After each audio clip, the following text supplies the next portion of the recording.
name is Priyanka Pai, and today I am speaking with Jamie Greenfield for the Encounters 2020 Oil and Mixed Media exhibition.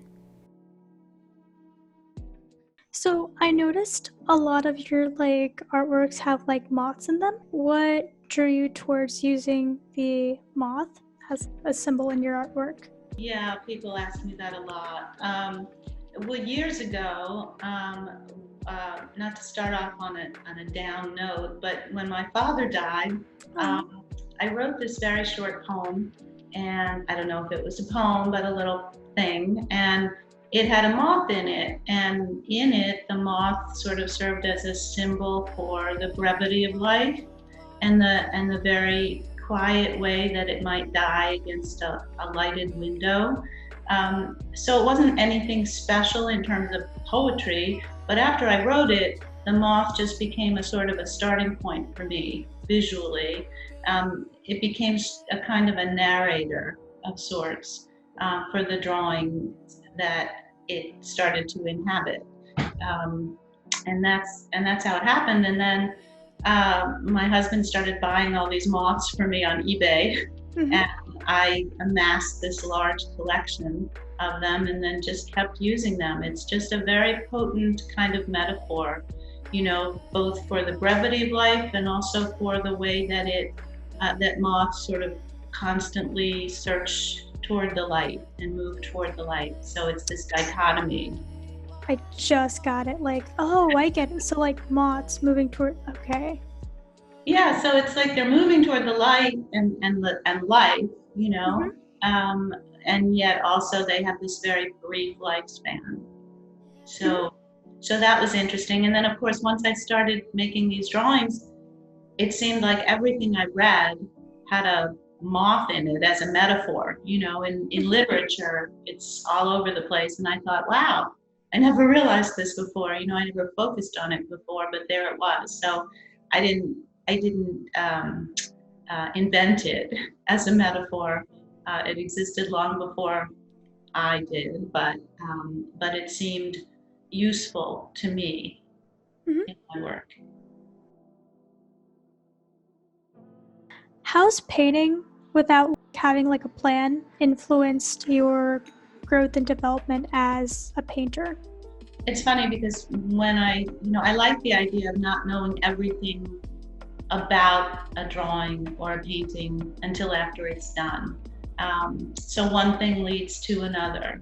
It becomes a little more generative.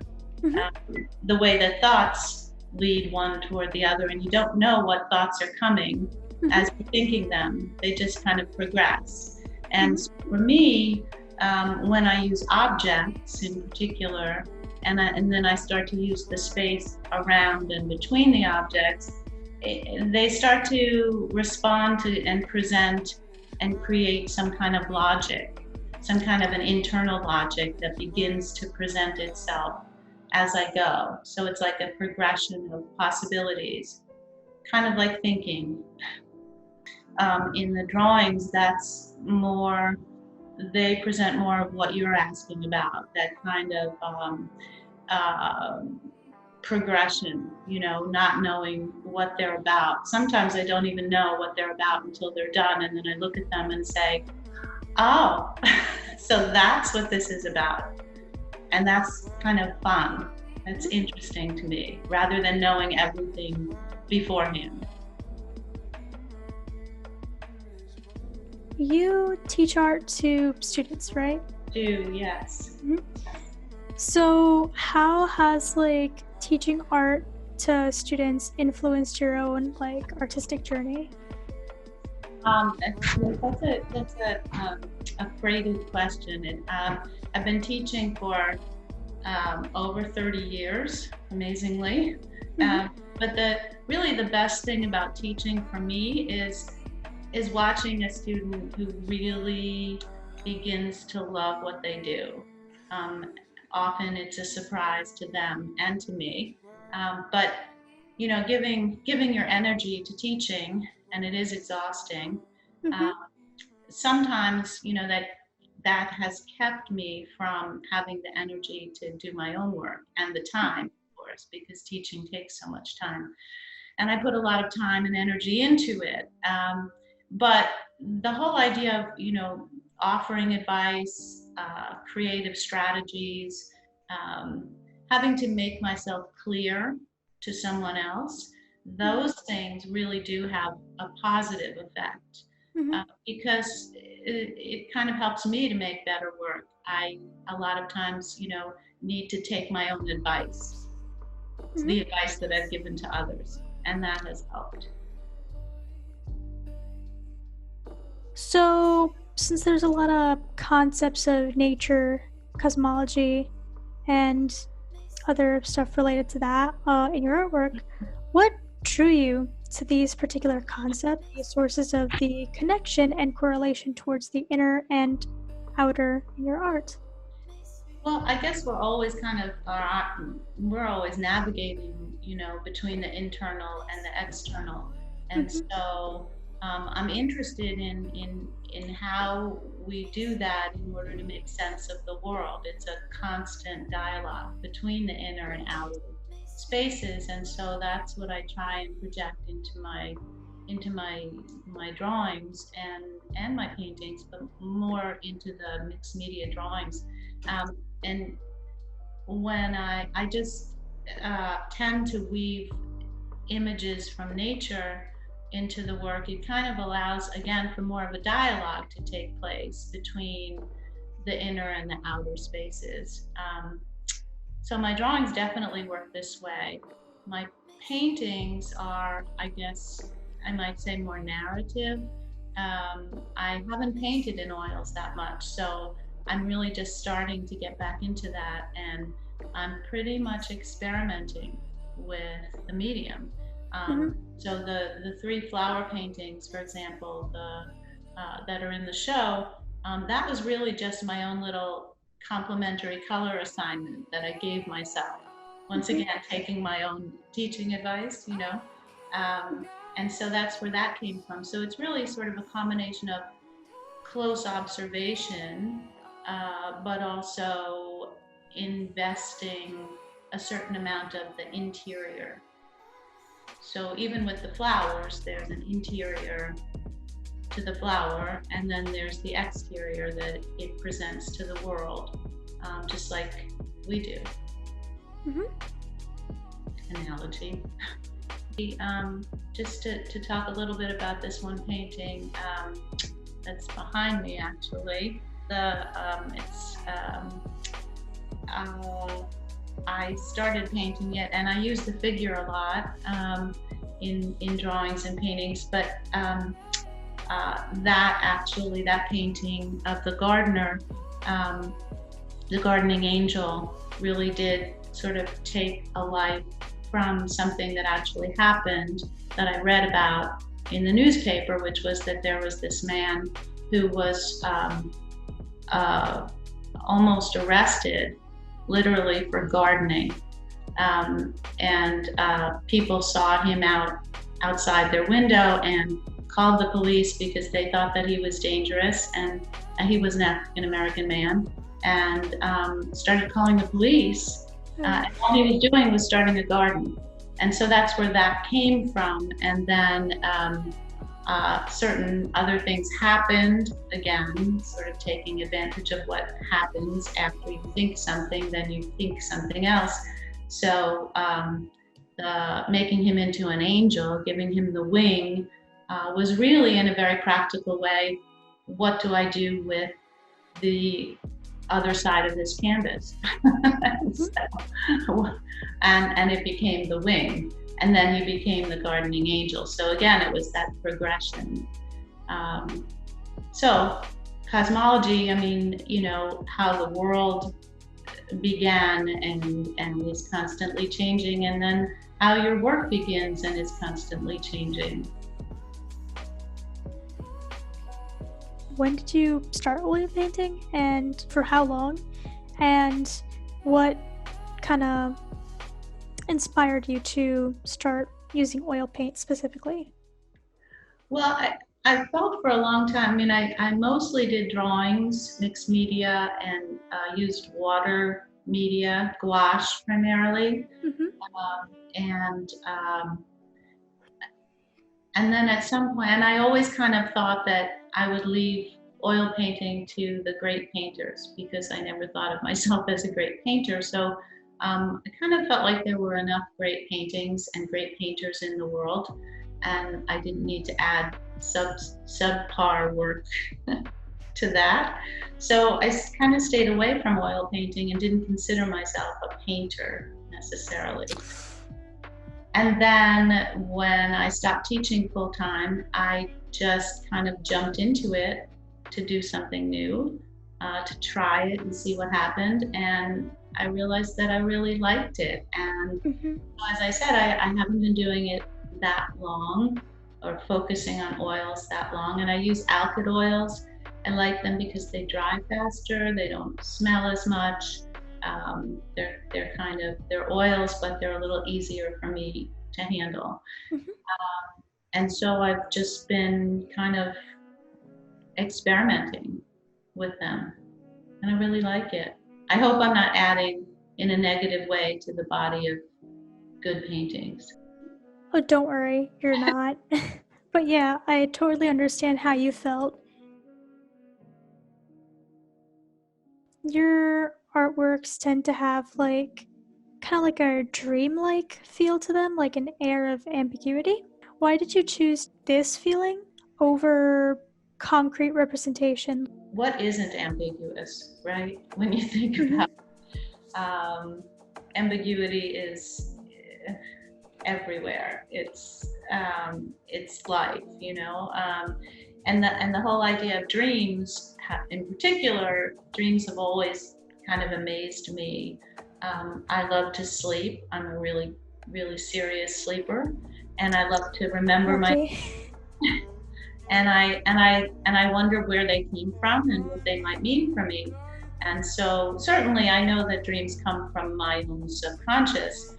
But again, my subconscious in relation to my waking life, my consciousness, and the outer world. So again, it's that meeting, you know, the meeting of body, mind, internal, external.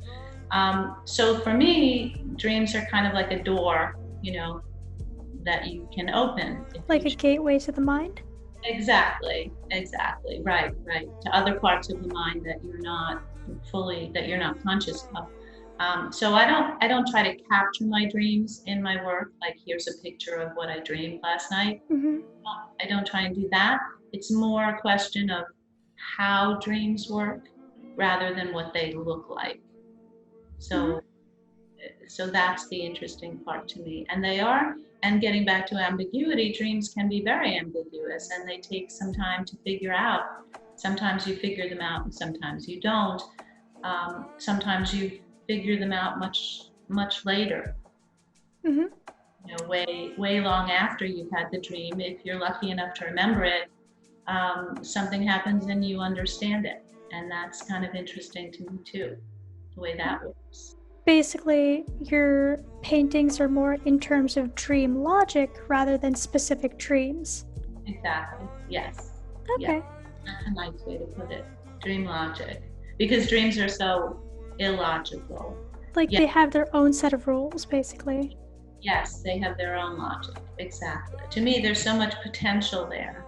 And you know, I've talked a lot to students about dreams and the subconscious, and you know, when we've studied surrealism, for example, teaching about Freud and Jung and dream theories, and you know, it's interesting to me that for when I work with students, I mean, the saddest thing for me is some of them say they never dream. And everyone dreams, we just don't remember our dreams.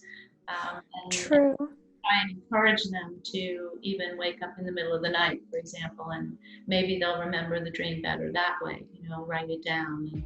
And so, you know, the dreams that we have also kind of connect us with other people, because we all seem to have those same kinds of dreams, like anxiety dreams, which are ubiquitous. You know, everyone has anxiety dreams, and they may take different forms, but they tell us something about ourselves, and they also link us with other people. So as you were saying, seeing faces in the dream, you may or may not recognize them, but they're somehow connected to something in your own past.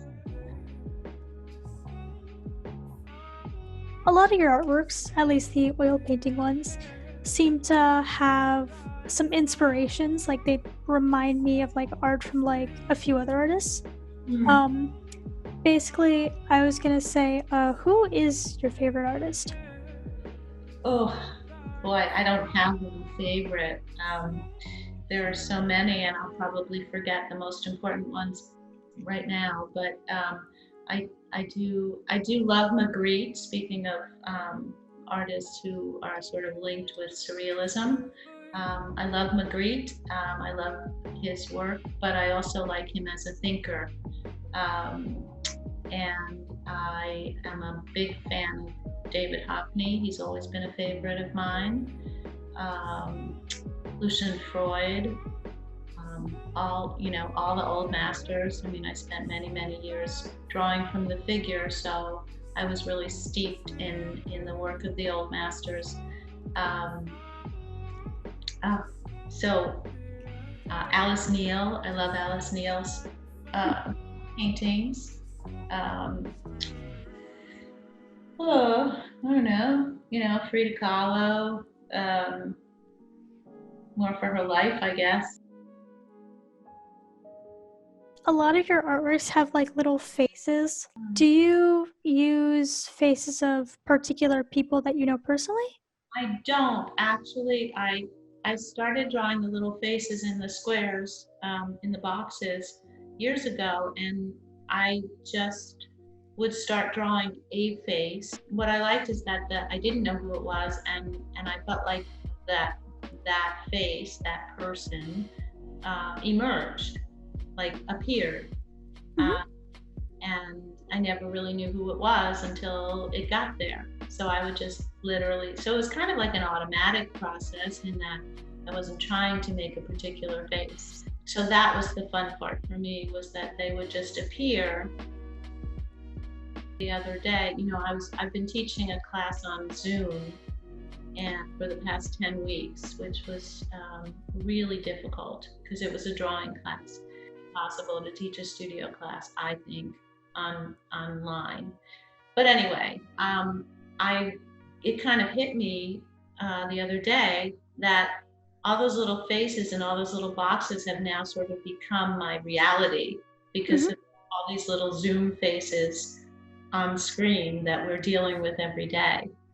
And I kind of freaked me out a little bit because I thought, oh no, all those little faces in boxes are now what I see everywhere. They're everywhere. I think that's scary. I have done some sculpture, but I didn't attempt it for a long time. I took one sculpture course in graduate school, Mm-hmm. and my sculpture teacher told me that I was not to be trusted with the third dimension. Oh dear, that's not that's not No, no, and that has stuck with me my whole life. that's terrible. No, I can laugh about it now because I actually have done many sculptures, and I'm not bad at it. So I proved him wrong anyway.